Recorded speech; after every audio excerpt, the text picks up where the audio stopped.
El amor ha regresado. En All We Need Is Love queremos estar cerca de ti. Síguenos en nuestras redes sociales. En Instagram, Mary Transforma. Escucha nuestro podcast en Spotify con audio y video. All We Need Is Love RD. Y disfruta de todo nuestro contenido en YouTube. Suscríbete, comenta y dale me gusta. Recuerda, All We Need Is Love RD. No pongas el amor en pausa. Regresamos con All We Need Is Love. Estamos aquí de vuelta en All We Need Is Love. Yo les comentaba que tenía esta primera noticia, esto del lanzamiento del libro de Don Johnny Pacheco, 3 cafés, 2 azúcar y ponle salsa, por Juan Moreno, por el periodista puertorriqueño Juan Moreno Velázquez, que es que en colaboración obviamente con todo el equipo de Banreservas han logrado poner el lanzamiento, han hecho el lanzamiento de este libro. Pero yo les dije que eso era lo primero que yo les quería decir, porque lo otro no es como tan... No es tan agradable, tampoco es para alterarse. El presidente Luis Abinader dispuso este jueves el cierre total de la frontera terrestre, aérea y marítima con Haití. Terrestre, aérea, marítima con Haití a partir de las 6 de la mañana de este viernes. Manifestó que el Ministerio de Defensa tiene listo al Ejército y a la Armada y la Fuerza Aérea para cumplir la disposición. Precisó que las conversaciones continúan, pero que el gobierno haitiano ha admitido tener muy poco control del territorio. Obviamente, esto es dentro del siguiente contexto. Hay una disputa por el río Masacre. El presidente entregará vehículos militares para proteger la frontera. Sabemos que se dice en medio de la disputa por la construcción de un canal por parte de haitianos en el río Masacre, el presidente agotará este jueves una amplia agenda que incluye la entrega de vehículos militares para garantizar la seguridad de la frontera. Ahora bien, ¿por qué yo hago este comentario? Cuando se termine esta reunión, que es la segunda reunión que se hace, el presidente ha dado unas declaraciones directamente a la prensa, donde ha dicho algo que yo he puntualizado en mi tweet. Él dice: si en Haití no hay control absolutamente de nada, eso es en Haití. Nosotros sí vamos a tener control. O sea, si en Haití no hay control, aquí sí va a haber. Es una posición responsable, es una posición ecuánime, coherente, porque el presidente dominicano es el presidente de todos los dominicanos, elegido democráticamente por los dominicanos. ¿Por qué digo esto? Hay un video que lo estuve viendo sobre un haitiano y lo puedo comprender perfectamente. Él está dentro de Haití y él dice: nosotros no sabemos qué hacer porque nosotros no tenemos a quién acudir. En Haití se está pasando hambruna, se están cometiendo violaciones, se está masacrando gente. Es un escenario de secuestro, de barbarie, de masacre, donde las calles no hay ningún tipo de control, se ve todo deteriorado, destartalado, se han creado como unos ríos urbanos cuando llueve, de la cantidad de basura que hay. O sea, eso es... para ponerlo como en alguna metáfora que sea bien sencilla de comprender y que puedan visualizarlo, eso es amanecer en el infierno prácticamente. Porque es cierto lo que dice este muchacho, no tenemos salud, no hay justicia criminal. Por ejemplo, la mayoría de los presos están en una especie como de limbo, porque tampoco hay un sistema judicial. No hay hay control, no hay gobierno, no hay nada. Entonces, ¿qué dice el presidente de la República nuestra, el presidente Abinader? Si allá no hay control, bueno, pues un problema que ellos tienen que resolver. Aquí va a haber control. Entonces, si hay una persona empática, que se ha puesto en la posición del Estado, si se puede llamar Estado, porque ahora mismo lo que hay es una anarquía, en la posición de los haitianos, es el presidente que anda como un trotamundo, anda dando tumbo, para decirlo en dominicano, pidiéndole ayuda a la comunidad internacional. Pero yo lo he dicho muchas veces, Haití es irrelevante para la comunidad internacional, porque en Haití no hay petróleo, porque en Haití no hay nada. Entonces, como no hay nada que le interese a la gente grande, y cuando digo la gente grande, son los países grandes que suelen interesarse en los países pequeños cuando encuentran recursos naturales importantes, cuando encuentran algo que se traduzca en más poder y en más dinero. Como Haití es irrelevante, la comunidad internacional le ha dado la espalda y pareciera que nosotros tenemos que cargar con eso. Pero nosotros no podemos cargar con eso, pues nosotros no tenemos ni cómo, ni tenemos los recursos. Ni tenemos el cómo, ni tenemos los recursos. O sea, no es solamente, es que aún teniendo los recursos, tampoco sabemos cómo entrarle a eso, porque hay un descontrol, hay un desastre. Es un país en picada, es un territorio. Una cosa es tú vivir en un país, en una civilización, y otra cosa es tú tener un territorio que está siendo habitado, pero que no hay control, ni seguridad, ni organización, ni nada.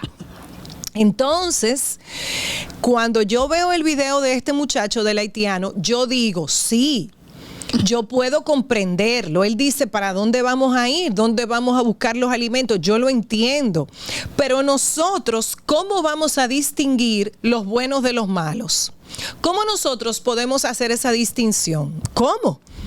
O sea, que alguien me diga a mí cómo se puede distinguir los que vienen a buscar alimento porque están desesperados y quieren sobrevivir versus los que vienen a refugiarse aquí por un tema de armamento, por un tema de buscar recursos para entonces hacer fechorías, para entonces cometer delitos.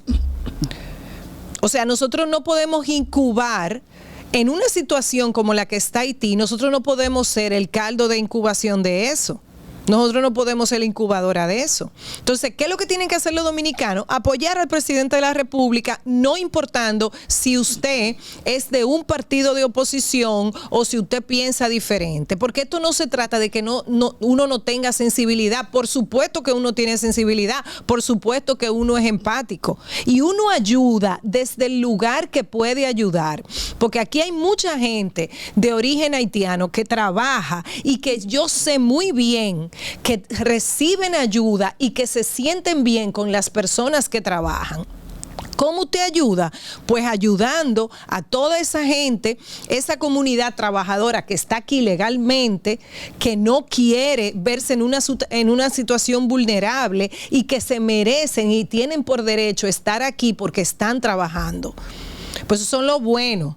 Pero nosotros no sabemos con qué, si eso, o sea, no, es que no puede haber un desorden, porque lo que precede al amor, y aquí concluyo, es el orden. Usted tiene una casa y usted tiene una familia y usted tiene unos hijos y usted pone orden en su casa. Usted pone orden, porque lo que precede al amor es el orden. Le doy la bienvenida a mi querido doctor Héctor Balcácer, que está aquí con nosotros. ¿Cómo te sientes, Héctor?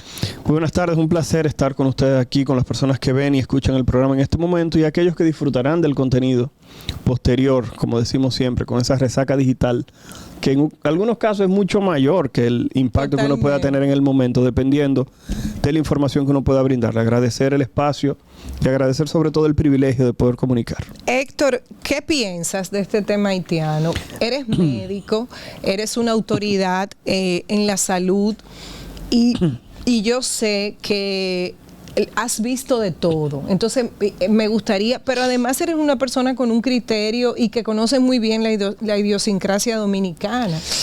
Mira, lo primero que hay que decir es que yo lo voy a anotar del punto de vista meramente médico y profesional. Me gustó lo que mencionabas del asunto del orden. Mi madre, que es una persona bastante espiritual, la doctora Neri Esteves, psicóloga clínica, dice lo siguiente: el orden es la primera ley inclusive en el cielo. Entonces, cuando uno evalúa esto, debe entender que el orden debe primar para que las demás actividades puedan desarrollarse de manera correcta, de manera ordenada. En este sentido, hay que reconocer que el territorio haitiano, en este momento, entiendo que no es por voluntad de un grupo de personas, sino por una imposición de un grupo.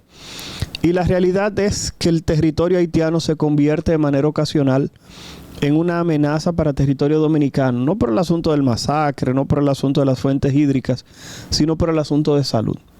Hay que reconocer que en territorio haitiano existen enfermedades prevenibles por vacunas, las cuales en este momento sabemos que están descuidadas, y que en territorio dominicano hemos sufrido justamente el embate de este tipo de eventos. Voy a citar un ejemplo muy puntual para aquellas personas que nos están viendo. En territorio dominicano, en los últimos años, los casos de difteria que hemos observado, que es una enfermedad prevenible por vacuna y que tenemos varios años que no se presentan en nacionales dominicanos, se encuentra en este momento aumentando su número por nacionales haitianos que tienen un esquema de vacunación incompleto por el problema que existe de aquel lado y cruzan a nuestro territorio porque tenemos una migración bastante fluida. Hay que llamar la atención de que en territorio haitiano pudiera estarse incubando algún brote de alguna enfermedad, la cual en territorio dominicano tenemos mucho tiempo que no vemos. Voy a citar un ejemplo. ¿Hace cuánto tiempo que en República Dominicana no se ve sarampión? No se ve parotiditis, no se ve polio, pero todo eso es porque los dominicanos y dominicanas tenemos la costumbre de vacunar a nuestros niños, quizás en Haití también, pero en este momento con la crisis humanitaria y con la crisis de orden que acabas de mencionar, muchas de estas personas pudieran no estar recibiendo estas vacunas y como compartimos, repito, territorio, pudieran ocurrir brotes de este lado si los padres no ponen de su parte. Eso le iba a preguntar, doctor. Cuando un niño, por ejemplo, no recibe las vacunas correspondientes, en las dosis correspondientes, en los años que le corresponde, claro, como difteria. Y los refuerzos, que es lo peor. Los refuerzos, ajá. Exacto. Difteria, polio, sarampión. Tosferina, tétano. Exacto. Cuando usted dice rebrote, porque yo entendía que, yo puedo ser muy ignorante en ese sentido, yo entendía como que eso no era algo, como que no podía ser algo que se transmitiera. Usted me está diciendo que sí. Lo que pasa es lo siguiente, recuerda... O sea, quiero entender lo del rebrote. Okay, me explico. Años atrás en República Dominicana era natural ver a algún niño en un campo que tuviera los bracitos cortitos, las piernitas chiquitas y generalmente lo tenían en una silla de ruedas en la galería de un campo. Era una persona que todo el mundo sabía que vivía ahí, que era una persona con limitaciones para comunicarse en muchos casos, pobre desarrollo, no había ido a la escuela, etcétera, etcétera. ¿Qué ocurre? Esos casos es poliomielitis. Y la poliomielitis, para aquellas personas que no lo saben, es un virus que habita en el intestino. Entonces, una persona que presente algún tipo de infección por este virus a través de las heces pudiera potencialmente contaminar a otras personas. Ahora estoy entendiendo. Entonces, en este sentido, y simplemente estoy citando un caso, y ese es con las heces, pero hay otras enfermedades, por ejemplo, como es la tosferina, o como es el caso de la difteria, que es peor aún. Son enfermedades que son transmitidas mediante gotitas al momento de una persona hablar, estornudar, toser, o sea que tiene una transmisión completamente respiratoria, la cual pudiera propagarse todavía mucho más fácil que lo que acabo de mencionar en el caso específico de lo que tiene que ver con el polio. Entonces, cuando evaluamos ese proceso, no podemos dejar de lado de que existen enfermedades que si resurgen pudieran tener una probabilidad de incrementar su número rápidamente en la población. Y en este sentido hay que decir que basta un caso que se cuele en algún lugar donde las personas no estén completamente vacunadas para justamente se pueda crear algún tipo de desorden. ¿Por qué lo menciono? Y aquí voy a hacer un giro del tema en 180 grados. La gente dice 360 grados, pero 360 grados es para el mismo sitio. Exacto, volver a lo mismo. Es para el mismo sitio. Entonces, un Yo giro de 180 pensado eso. Un giro de 180 grados. La realidad es lo siguiente. Imaginemos que con lo del coronavirus y los grupos antivacunas que han querido acabar la vacuna del coronavirus, lo que yo más le critico a este grupo es que no entienden que cuando atacan una vacuna, como específicamente es la del coronavirus, le quitan el espíritu a los padres de vacunar a sus hijos contra las otras enfermedades que inclusive los mismos antivacunas se han aplicado. Y es tanto así que en el día de ayer yo estaba en un programa en el cual la persona que me entrevistaba me dice que no se ha aplicado ninguna de las vacunas. Increíble. No, porque es su decisión. Pero el problema es que cuando uno le pregunta si él tiene su vacuna de niño, él te dice que sí, que él se la aplicaron todas. Entonces, él tiene una protección. No, probablemente él ve eso como un error por parte de los padres. En algún momento, entonces, ¿qué ocurre? El problema es que esa percepción que estamos en este momento difundiendo o mencionando es justamente lo que muchos padres hoy en día tienen en su cabeza. Hubo alguien que me escribió en mis redes sociales: doctor, la gente habla tanto del peligro de la vacuna del coronavirus que yo, que vacuné a mis hijos, en este momento me siento como que cometí un error. Dios mío. O sea, ¿por qué? Porque él dice, caramba, si le pasa algo a mi hijo. Y la realidad es, señores, que ya está demostrado que la vacuna no hace nada. Doctor, mire, antes de que nosotros, porque hay mucha cosa que yo le voy a preguntar, y hay mucha cosa que la gente no sabe, que yo escuchándolo, cuando usted fue a la Super 7, aprendí muchísimo, porque hay un tema numérico. ¿Usted se acuerda cuando, sí, cuando usted hacía los comparativos de las muertes por X razón versus el tema que le endosan a las vacunas? Pero antes de que lleguemos ahí, a mí me gustaría que usted, desde su conocimiento, le comente a nuestra audiencia cuál es el proceso de elaboración de una vacuna. ¿A qué me refiero? Señores, la cantidad de profesionales a nivel mundial, señores, que no son extraterrestres, o sea, son personas que fueron criadas por un papá y una mamá, por una familia, personas que con mucho sacrificio fueron a una facultad de medicina de una universidad a prepararse, que trabajaron muchísimo, sabrá Dios la cantidad de gente que le han hecho bien y que están metidos en un laboratorio mientras usted está en un concierto del Alfa, estudiando, investigando y viendo cómo se hace, o sea, cómo se puede desarrollar una vacuna para algo sin precedente alguno, de lo cual no se conocía, como era el COVID. Porque es muy bueno hablar disparate, y no es que déjame yo no decir disparate para que la gente no se ofenda, pero es que es muy bueno tú salir y decir que la vacuna del COVID, que no sé qué cosa, cuando tú, mientras estaban trabajando todos esos profesionales a nivel mundial, porque era en todos los sitios que lo estaban haciendo, todos los científicos, usted estaba probablemente bailando salsa con un vinito en su casa para después hacer un videíto en TikTok que usted está en contra de la vacuna. Mira, lo primero que yo voy a decir es que... Entonces, ¿cómo se hace una vacuna? ¿Cómo nace una vacuna, doctor? Miren, antes de... Yo quiero decir algo que creo que es bastante importante e interesante. En el mundo en este momento, y estoy aquí, voy a enseñar mi celular para que lo vean, es una página que se llama World Meter. Es una página que mide el impacto de las enfermedades en el mundo, y en este caso tengo esta página específicamente sobre los datos de coronavirus.